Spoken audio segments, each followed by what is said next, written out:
اگر ایمان جانچنا ہو نا تو صحابہ کی چوکھٹ پر جاؤ، اور صحابہ سے بڑھ کر بھی کوئی مضبوط ایمان والا ہے؟ صحابہ سے بڑھ کر بھی کوئی رسول اللہ سے پیار کرنے والا ہے؟ اور صحابہ سے بڑھ کر بھی کوئی اہل بیت کے ترانے گانے والا ہے؟ صحابہ سے بڑھ کر بھی کوئی آل رسول کا ادب کرنے والا ہے؟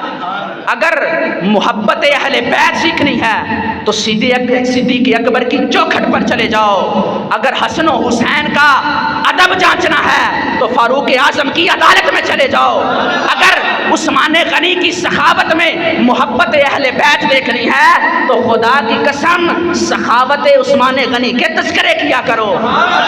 جو صدیق کا تذکرہ کرے گا اللہ اس کے دل میں صداقت پیدا کر دے گا، جو فاروق کی عدالت کا تذکرہ کرے گا اللہ اس کے دل میں انصاف پیدا کر دے گا، جو عثمان کی سخاوت کا تذکرہ کرے گا اللہ اس کے وجود میں سخاوت پیدا کرے گا، اور جو خدا کے شیر کا ذکر کرے گا اللہ اسے مصطفیٰ کے دشمن کو جہنم واصل جہنم کرنے کے لیے اللہ اس کے وجود میں طاقت ایمانی پیدا کر دے گا۔